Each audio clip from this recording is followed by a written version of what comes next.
Hello friends, இந்த வீடியோவில் என்ன பார்க்க போகிறீங்கன்னா மீன் வறுவல் தான் செய்ய போகிறேன். வாங்க எப்படி செய்யறதுன்னு பார்க்கலாம். இது ஒரு வித்தியாசமான மீன் வறுவல். வீடியோ ஃபுல்லாக பாருங்கள். பார்த்துட்டு நீங்களும் ட்ரை பண்ணி பாருங்கள், எப்படி இருக்குன்னு சொல்லுங்கள். ஜார் வச்சுருக்கேன், அதில் 2 தக்காளி சேர்த்துக்கிறேன். இது நல்லா பேஸ்ட்டாக அரைச்சிட்டு வந்துடுறேன். இப்போது ஒரு பாத்திரம் வச்சுருக்கேன், அதில் அரைச்சி வச்சுருக்க தக்காளி பேஸ்ட்டை சேர்த்துடுறேன்.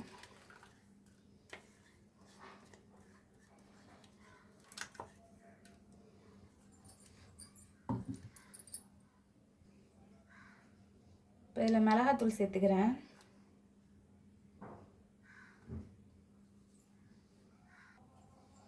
ஒரு ஸ்பூன் தனி மிளகாத்தூள் சேர்த்துக்கிறேன். இடித்து வச்சுருக்க மிளகுத்தூள் சேர்த்துக்கிறேன் கொஞ்சம்.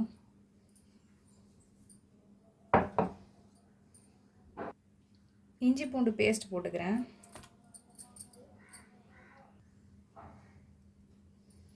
இப்போ இதில் மஞ்சத்தூள் சேர்த்துக்கிறேன்.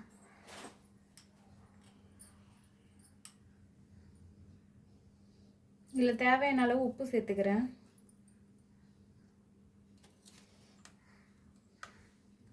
கொஞ்சமாக கார்ன்ஃப்ளவர் மாவு போட்டுக்கிறேன். இதனால் கலந்துடுறேன்.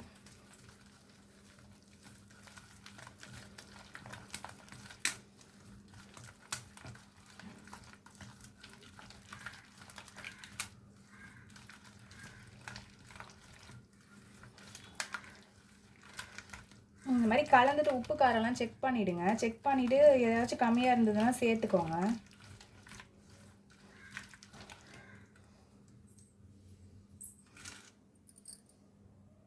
இப்போ நல்லா கலந்தாச்சு. மீன் சேர்த்துடலாம் இதில்.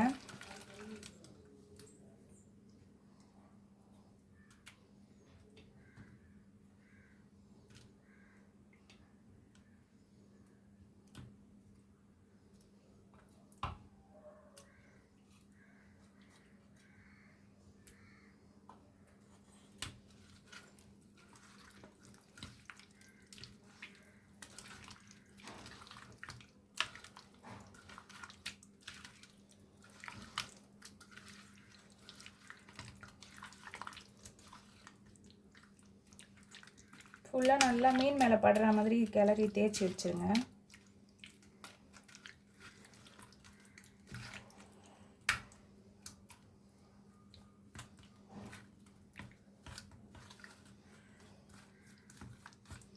இது நல்லா ஒரு 1 மணி நேரம் வரைக்கும் ஊறட்டும். வெளியிலே வச்சுருக்கலாம், ஃப்ரிட்ஜில் வைக்கணும்னு தேவை கிடையாது. 1 மணி நேரம் வரைக்கும் நல்லா ஊறிட்டு இருந்துச்சுன்னா நல்லா உப்பு காரெல்லாம் இறங்கிடும். அப்புறமா நம்ம வறுத்துக்கலாம். தோசைக்கல் அடுப்பில் வச்சுருக்கேன். இப்போ நான் எண்ணெய் ஊற்றிக்கிறேன்.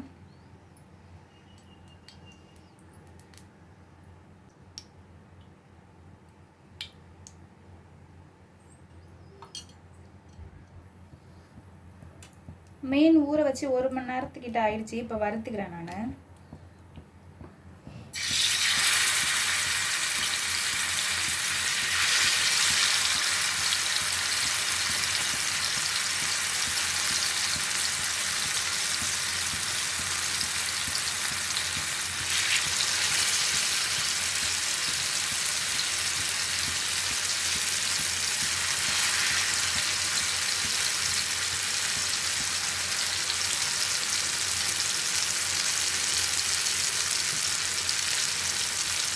மீடியம் ஃப்ளேமில் வச்சு வறுத்துக்கோங்க, இல்லைனா தீஞ்சிரும் மீன், உள்ளே வேகாமல் இருக்கும்.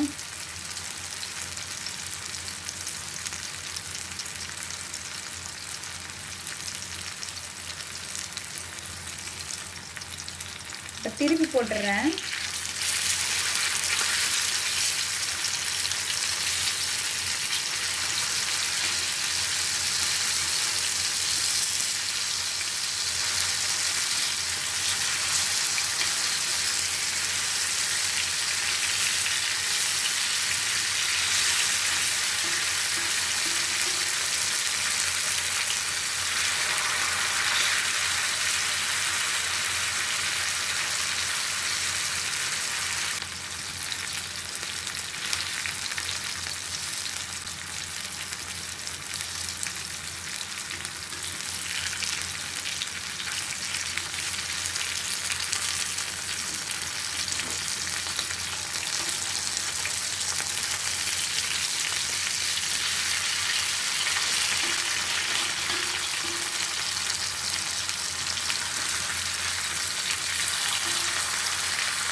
திருப்பி திருப்பி போட்டு வேக வச்சுக்கோங்க.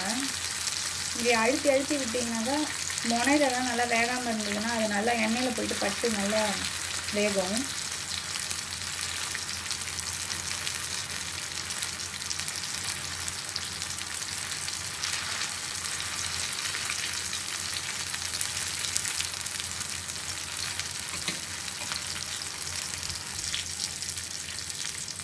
மீன் எல்லாத்தையும் இப்போ எடுத்துடுறேன், நல்லா வெந்துடுச்சு.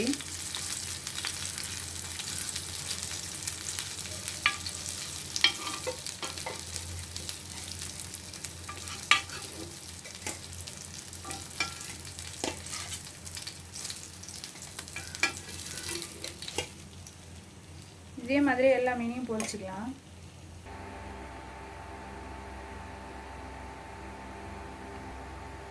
மீன் சூப்பராக ரெடி ஆகிருக்கு, நல்லா வெந்துடுச்சு, மசாலாலாம் எதுவுமே பிரிஞ்சு போகவே இல்லை, சூப்பராக இருக்குது. நீங்களும் ட்ரை பண்ணி பாருங்கள். வீடியோ பிடிச்சிருந்தா லைக் பண்ணுங்கள். நெக்ஸ்ட் வீடியோவில் பார்க்கலாம்.